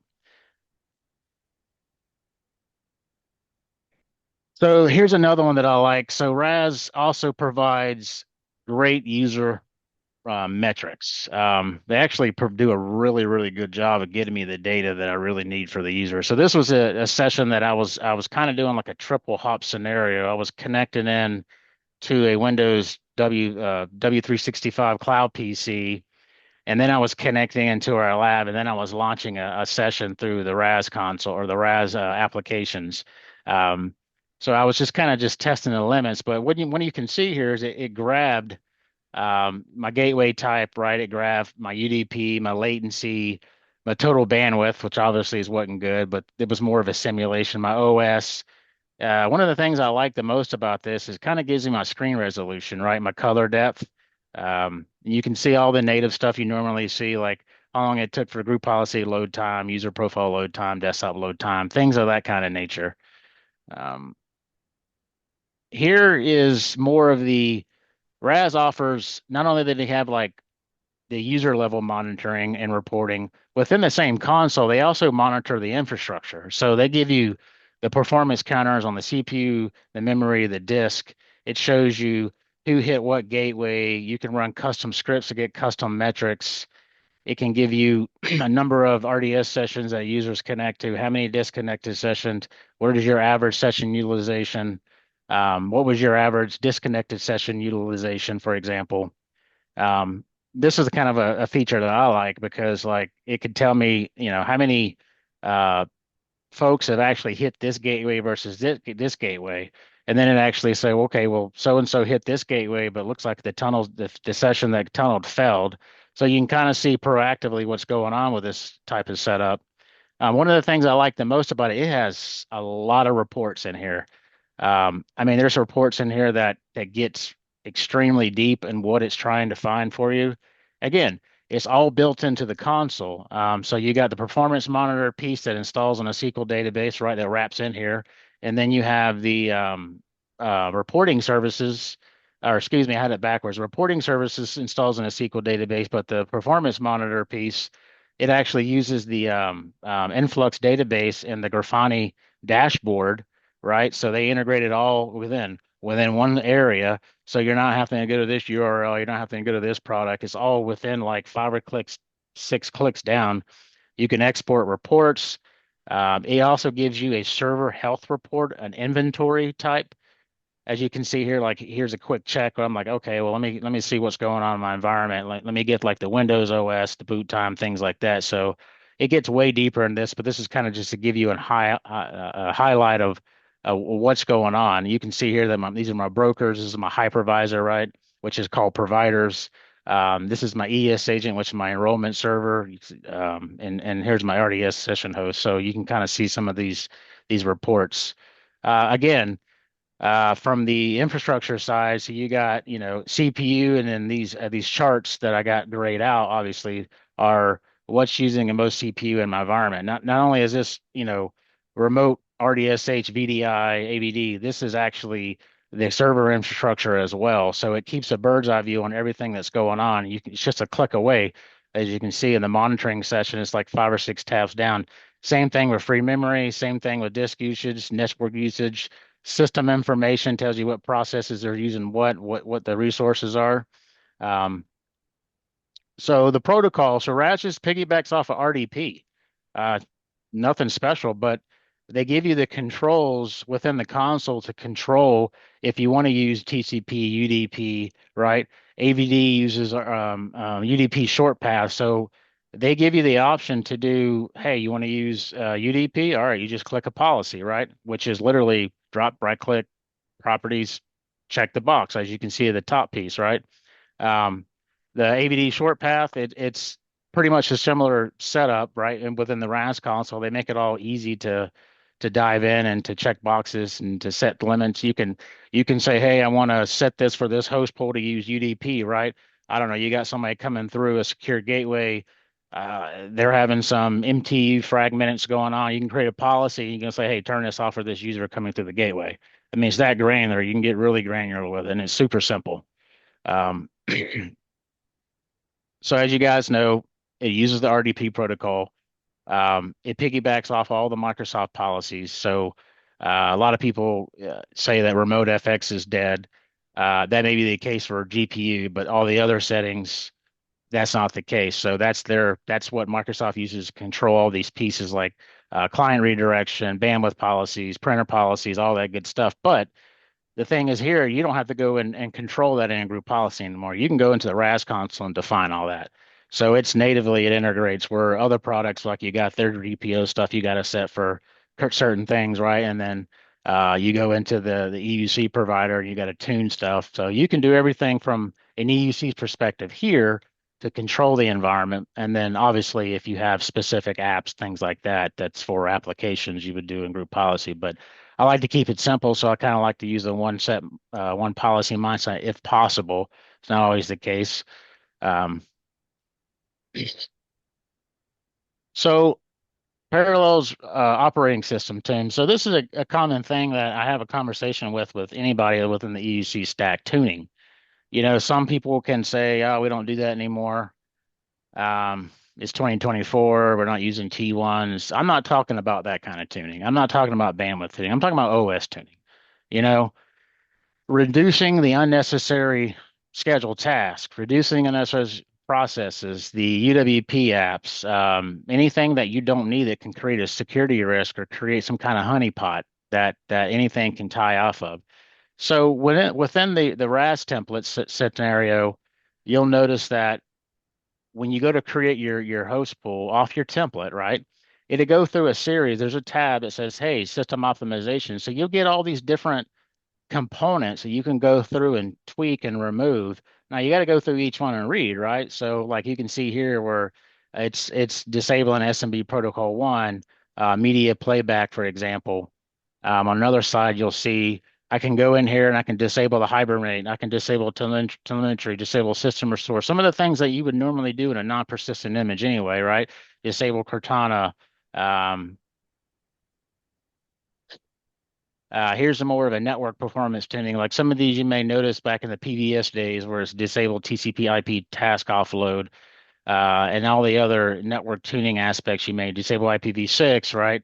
Um, you got the disk cleanup utility. There's tons of, there's like over 170 something optimizations in here you can do. And also you got your own custom optimizations, not a problem. You just right click and you import and you can run a series of their optimizations with your optimizations. Now, as always, make sure you know what optimizations you're running, because it can wreak havoc if you don't know exactly what you're turning off. But the whole goal is um, tuning the OS is important. Those who say it is not important, you know, it's a conversation for another day, but in the EUC space, it's something we have to do. We just have to do it, especially with the Windows 11 and then the newer operating systems coming out. It's just a must. So a lot of these products like RAS, like Citrix, like Horizon or Omnis, are doing these kind of pieces because they know it's a necessity. More, you can import registry operations like what was that one, Oz, where we had to put in for H key current, the serialized key? Like you can throw all those little pieces in there. You can put stuff in the default user profile, things like that that you keep out of group policy. You put in here to keep your GPP processing down, things like that. More scheduled task optimization, but you can see you get the idea. There's tons of stuff in here. So I'm running out of time. I know I'm way over. Sorry, guys. Let me Yeah, try go. to. You're So fine. quick, real quick, provisioning options, right? So RAS kind of follows like the Nerdio concept as far as how they do things. And I really say it's Nerdio concept. It's really just the link clones, full clones, right? And you got versioning. So you got what RAS uses what's called RAS templates, and what that is it's using the hypervising cloning mechanism that it offers. So it's not that it's using like its template process. RAS is going in there. You define which one is your clone or your golden image or your template. It goes through, it does all the necessary bits and pieces for you. It goes through a wizard, all that good stuff. Um, when you go to deploy that, right, you can go through what's called a test template phase. A test template phase actually checks the DNS, checks the IP settings, checks the OU, checks the domain join, and it can go through a simulation of a launching an application for you to make sure, hey, when you get ready to push this out, it's actually going to work what it's intended. Versioning, as you all know, it has an option to do versioning. You can create different versions with different OS installs, or excuse me, different application installs. You can take that version, you can push that version out. You can do it now. You can schedule it for later. Many options there. Link clones, full clones, same kind of concept. Link clones is a golden image where you got non-persistent disk that spin off of it, faster reboot time, faster application time, as far as a faster recovery time when things need to happen. It may not be a best fit for everybody. Full clones is dedicated full clones as far as I got a 120 gig disk. I'm pushing out the 120 gig disk. I got each machine's independent. Um, and auto scale, right? So auto scale, same thing. You got an interface where you do auto scale. You can burst up, burst down. You can say, hey, at this threshold, I need you to create 4 more machines. Hey, at this time, come down. You can do schedulers and say, hey, at nighttime, I need you to reboot these machines. Oh, and I need you to also say, hey, I need you to blow the machines away, and I want to do a reimaging process, which is a non-persistent type function. AVD, right? So this is an architectural diagram that shows how RAS ties into AVD, and I'm gonna go through this pretty quick. So you set up what's called an AVD provider, which is basically tied into the hypervisor. You define your tenant subscription application, that good stuff like that. You go and create a host pool. This is all within the RAS console. You create a host pool. It talks to the AVD side. It goes through and it says, okay, well, now I'll create a new workspace so your users can access that workspace. It gives you an idea of what do you want to do? You want to do pooled? You want to do desktop? You want to do breadth first, depth first? How many sessions? So on and so on. It goes through the process. You select your OS from the image gallery, template name, how many hosts you want, what's the name as far as what do you want to call it. Then it gives you like an overview as far as the disks, the specifications, disk type, resource group. And there's what's called RAS prep and sys prep. So RAS prep and sys prep. RAS prep is its own unique sys prep mechanism that does similar as sys prep, but at a much faster rate. And it seems the same job, does the same job as sys prep. So it's just a faster operation. I usually like to do that. As you can see on the back end, this is what it does. It creates your host pool for you, right? It creates your application group and it creates your workspace. So it does it all for you, and you don't have to go mess with this. You just maintain everything from within here. Yep. All right, so who's RAS for, who's it not for? So it's for people who have a minimum requirement of 15 users who want to do a 1 year subscription or a 3 year term who have a small footprint to say, hey, you know, we got 100 users. We want to purchase this. Okay, cool. RAS offers that. The architecture is really easy. It's a right-click deploy mindset. It takes about 30 to 45 minutes to deploy a RAS environment. It's not really hard at all. Everything's done from the console. Literally, when I say the console, it's literally once you get one of the brokers integrated, the rest is just right-click, add, deploy. Um, Organizations who have on-prem and they have hybrid cloud like AWS or AVD, for example, it supports both those scenarios. The licensing is all inclusive. There's no hidden. It's you buy it, it's concurrent. This is what you get. There's no extra stuff you have to purchase. It's kind of like, hey, you buy this, you get all these pieces with it. Um, who's it not for? So if you're heavy on UCC communication tools, it's probably not the best for you. And it's not that RAS can't do it. It can do it, but it's not the focus right now. So like it can do Zoom and they use what's called like a BCR, but it's URL redirection for Teams. However, it's not the main focus. The main focus for RAS is defining virtual apps and desktops to the users for a remote workforce. They don't have a PaaS solution, right? They offer a DaaS solution, but you have to have an Azure setup. You have to have it fully integrated in Azure. Some customers don't want that. They don't have that. So And it's not for Entra ID joined only, nor does it do hybrid ID join. It's possible, however, it's not natively integrated. So that's probably where it probably wouldn't be right for you. Um, it's a best fit, small, medium, and large customers. Looking for a simple solution just to deliver remote desktops apps. One-click interface, built-in reporting, everything into one interface. Low cost optimization, low cost for users, a VDI, a application solution for remote workers. I mean, it's a really good product. Um, and so with that, Oh, Raz is waiting for you.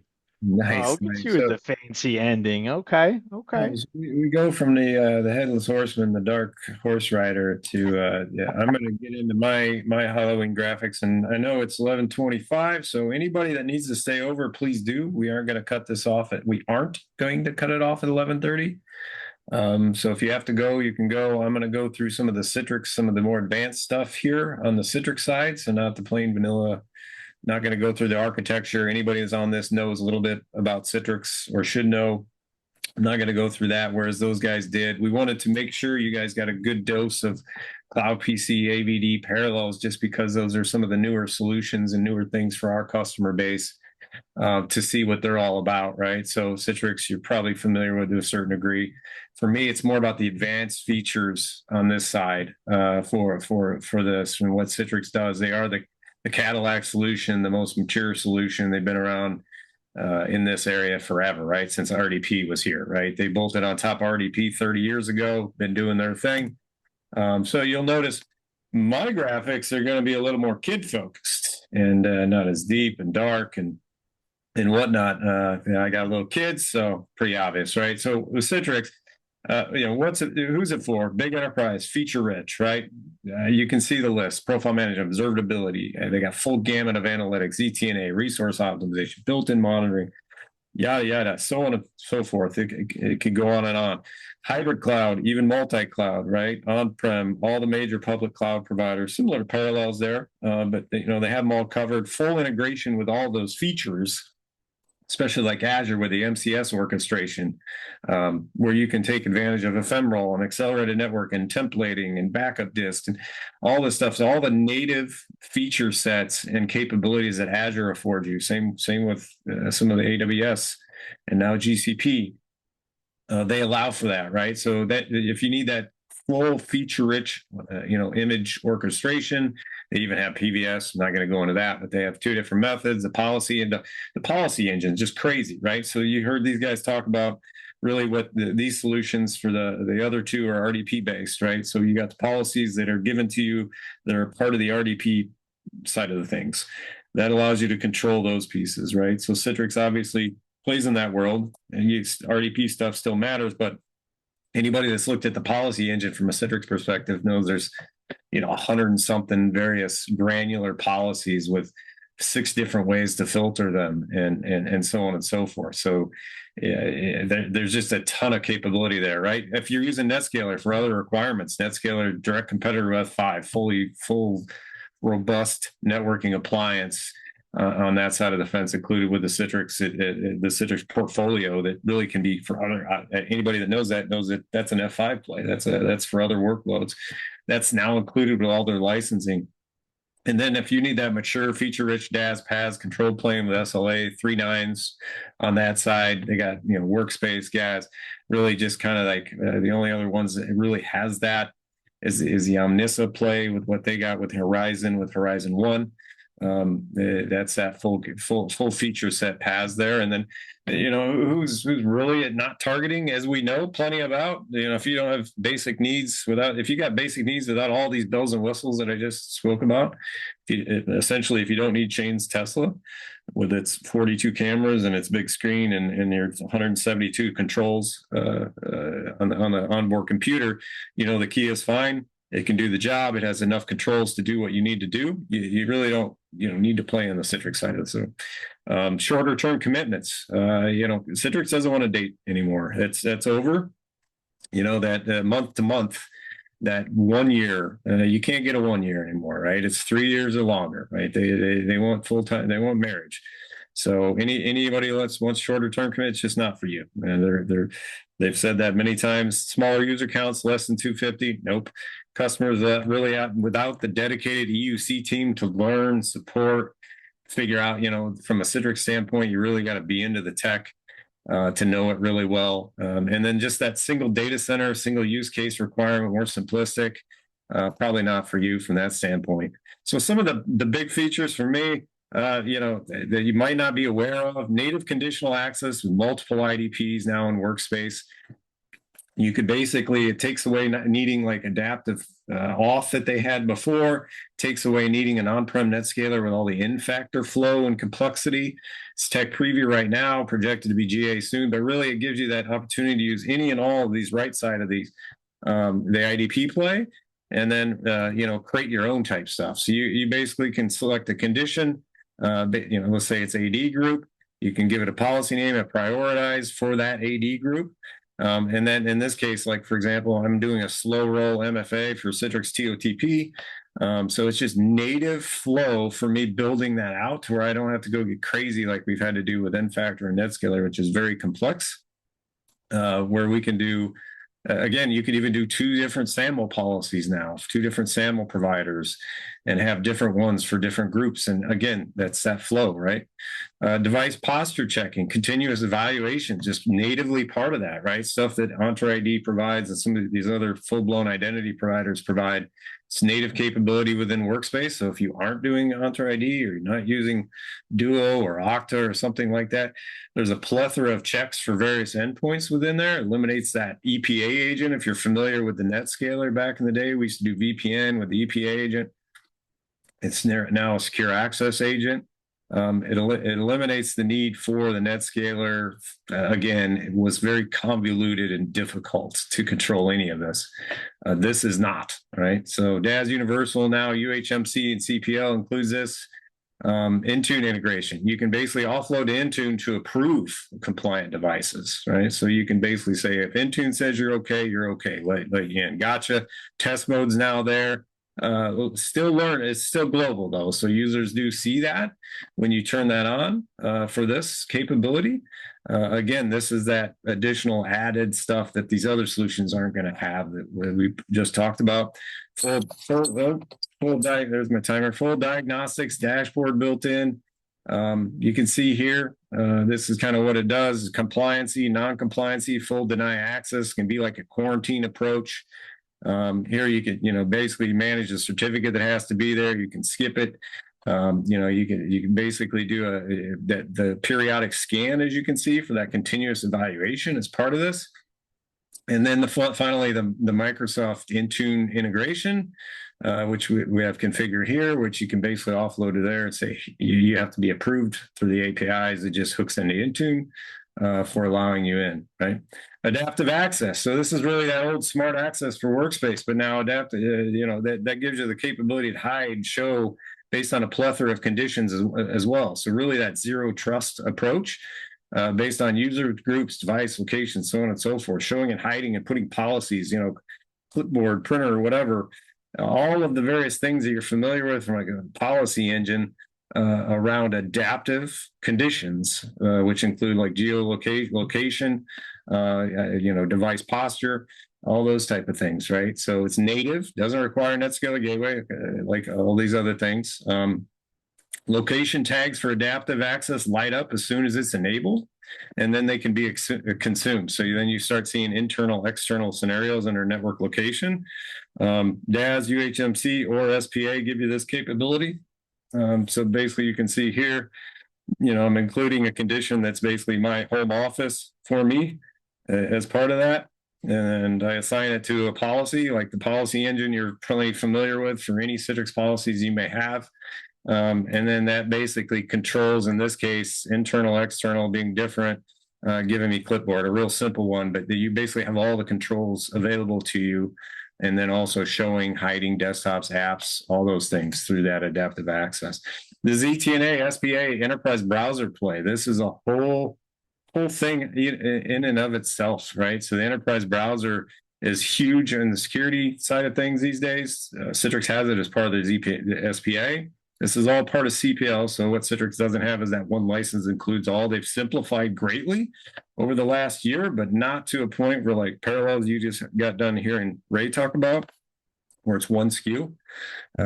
It's not. It's down greatly from that. So now you got UHMC, CPL, platform licensing is a all-you-can-eat approach that really you have discussions back and forth to figure out if you're good for that and a good fit. It's workspace integrated, web SaaS. The enterprise browser is currently part of CWA. If you've right-clicked anytime soon with a newer CWA, you've seen you have enterprise browser down there.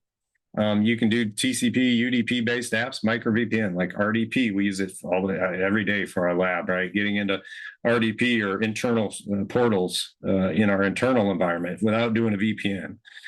So it allows this connectivity and full control around just those type of apps back into our internal environment, including webs. So that web apps from in there, you can put controls around that I'll show here in a second, that then you can have it launched within that bubble of an enterprise browser, and you have full control over extensions and tabs and where they can go and just everything, right? And then it basically integrates with what I just talked about with the device posture service as well. Full dashboard capabilities, as you can see here. See the activity, who's gone to what, what's going on. It has its own place in the Web Studio portal. So you got Web Studio for the DaaS, and you got the SPA portal. So it's right in there as a cloud service. You got your multitude of definitions of applications. You can do SSO for these apps or not. Web, SaaS, and again, the TCP, UDP are the only ones that aren't built into Workspace, but they'll show down in the right-hand corner. To where you can get into an RDP session or whatnot, right? So everything else will show just fully integrated in Workspace alongside your DaaS, apps and desktops and whatnot. So as you can see here, you can do security groups now. You can allow copying, pasting between those defined apps and SPA, and you can dictate what can and can't go between those tabs in there. As you can see here, all the plethora of cool stuff, including personal data masking now. They just keep adding more and more. Which allows you to mask like social security numbers, credit card numbers, all this type of stuff. Again, everything you could think about within a bubble of an enterprise browser class, like an island or these type of solutions. Microsoft's starting to try to get into it with their Edge enterprise, but nothing like this and the capabilities that you have with controls around those HTTP, HTTPS, this is their SaaS and web apps, right? And what you can do with those. Really cool stuff. So HDX in general, just going through advanced features, just I could go on and on and on and on with this list, right? These are just a few of the cool things that obviously this extends. Anybody that knows this world extends way beyond where RDP goes and allows us to, they're constantly developing on this side of the house. That's why for advanced graphics, for anything related to, hey, do I have a tune for this, that, and the other thing? Maybe not the best if you don't like 401k option with 100 different options on your 401ks, and trying to figure that out. But if you do like that control of granularity around this stuff, this gives you everything you could think of, right? Everything, any little thing in every build. If you go through the what's new month to month, you're going to see stuff, right? Audio volume sync just made out there, multiple different webcam resolutions based on the meeting that you're in. Secure HDX, they got the full HDX direct now with turn and stun. Rendezvous V2, which allows for different identity types that you don't get in the other one, like the non-domain join and the pure enter ID join. Every identity type you could think of is covered, right? With a Citrix solution, it's not so the case on the other side. EDT congestion control, a lot of fancy names for different features now. It's many times, it's hard to remember the names of everything and what's in tech preview and what's in GA because there's so much coming fast and furious for these guys. And then the big thing at the end is the plethora of UCC offload features and full control over those plugins with the SPA client, right? So with the global app configuration service, which I have here is next, right? You can control Teams, Zoom, WebEx plugin, even the secure access client is part of that.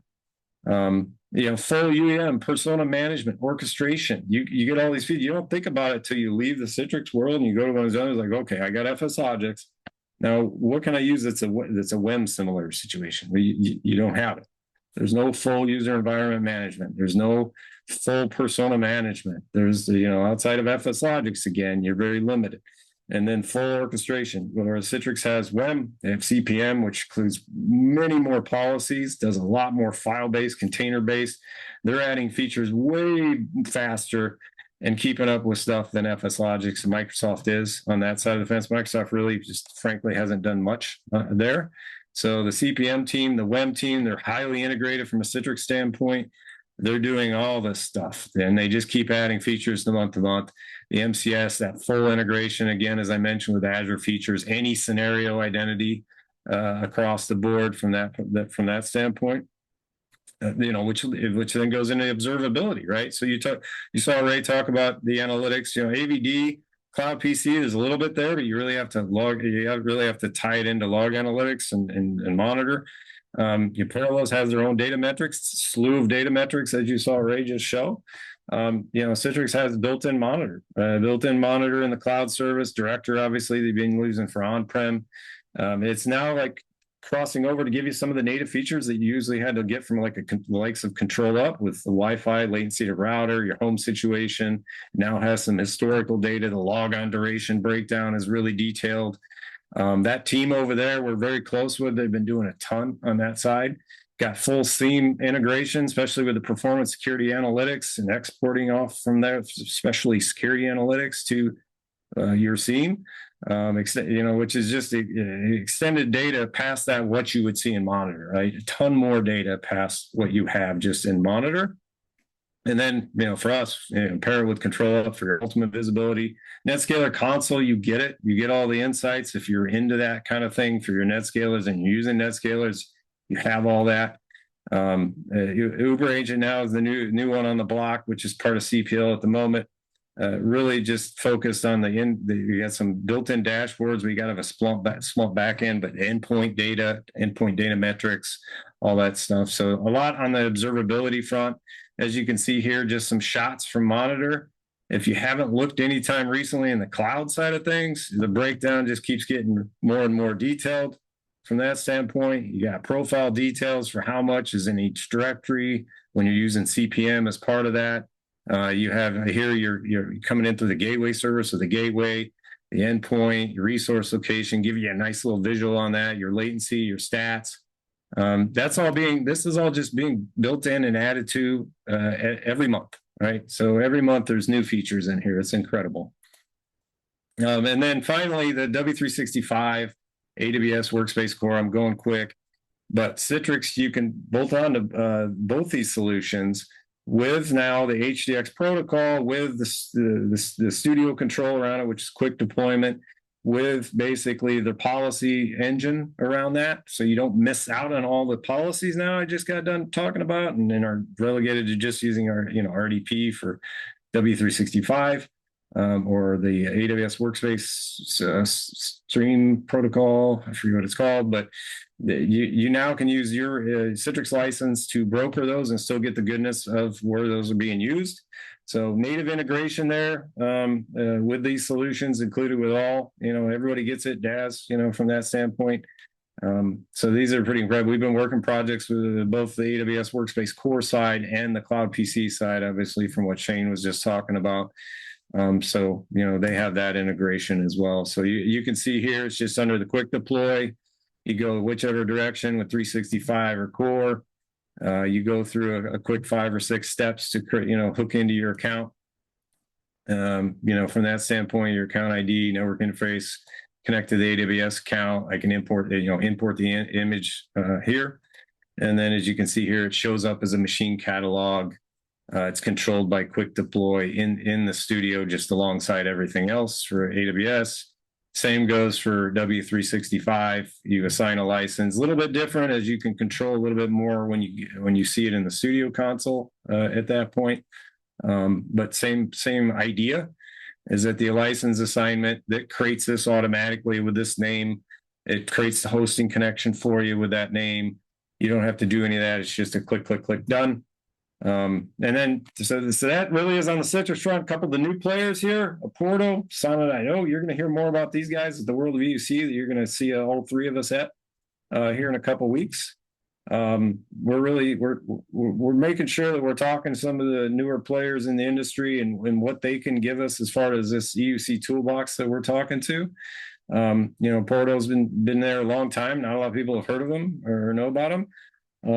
But that's one that we've been talking to here recently. And then Shane's actually participating a little bit on their advisory side of the house. And then Sonnet.io is more of a full SaaS pass, white glove treatment, started in the cybersecurity space. Really cool stuff they're doing, really different from all the others. Zero trust approach.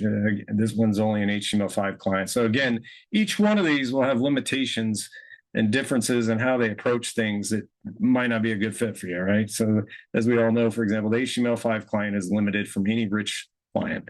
And so you really have to, Parallels used to have only a light client. And everybody talks about the light client being easy, but of course, if you don't have a rich client, you miss out on things, the peripherals and those kind of support options. So these are kind of the new plays that are coming up next, which were our question mark on that slide we had before. And just again, we have services across the board, jump starts, advisory service for all or any of the above. We're coming up with a Parallels jump start. I think, right? Thinking through the outline in our heads on that Yeah. one. Yeah, we're thinking through it still because there's different use cases for how it needs to be deployed. Yep. Maybe that new content, that's coming. Yeah. Again, Shane and I put on these advisory workshops where we really just talk through all of these things in depth, related to your organization, and pretty much each and everything that you saw on the Web of EUC slide. All of those pieces we talked to in an open forum type discussion, present a Visio at the end, talk through that with you guys for your enterprise. Ray's got an awesome Teams jump. So Teams has just been a nightmare, right? So Ray is our Teams guy. Thank God it's not me. But he's doing a lot with Teams. Teams has just been terrible. I don't know for everybody.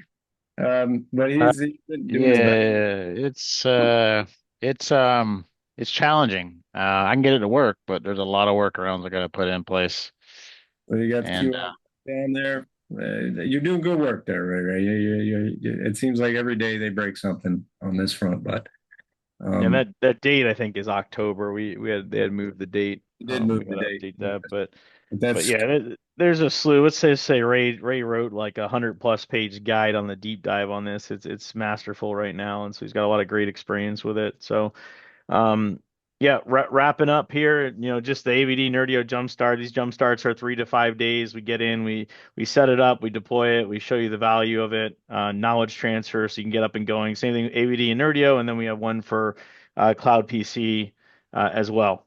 So we'll set, typically the Cloud PC one with either Azure hosted network or Microsoft hosted network, Azure Network Connection, Microsoft hosted network. We'll include Nerdio in that because it's just 30 days. You can use it and then you can take it away and it doesn't break anything. And then that's secure private access, as Oz had mentioned. So yeah, on my part, and don't forget we got the QR code webinars. If you're still on here, you can watch the recorded webinar. If somebody had to drop off, please, subscribe. Jump on there, watch it later. Ellie puts them up, bundle this up quickly and have it up on the site immediately. So please add to our numbers if you could. Quick events. I got the user group coming here. If you're an Omaha and Nebraska peep around here with me, November 8th is our next user group on the Nutanix side. And then we got some Florida events down with those boys coming up, a couple of them, Miami and Orlando, for some cool lunch events. So if you're down in that area and you want to get some food, join those. And then virtual. You're not announced yet, but South Florida Nutanix Nug, we're looking, I think it's December 11th, so we'll have that going. Right.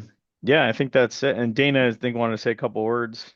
Oh, Yeah. well, go ahead, Oz. I think you're going to mention. And then you'll see us and Ray at the World of EC. We're a channel sponsor with those guys. Next week, we'll be presenting similar to this, adding a little bit, having fun with our presentation at the World of EUC World Independence in Silver Springs, Maryland.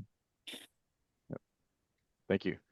Go ahead, Dana. Yeah. No, just with that, Shane, Oz, Ray, thank you guys. I know, and just for everyone who joined us today, just kind of hitting in on some areas and some of the current conversations that the team and our organization's been a part of. So we appreciate you guys kind of diving into that.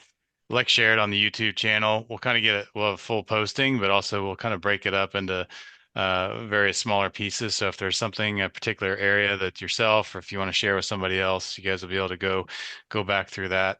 Obviously, we'll have a quick survey that comes out here as soon as we end this. We appreciate your time greatly.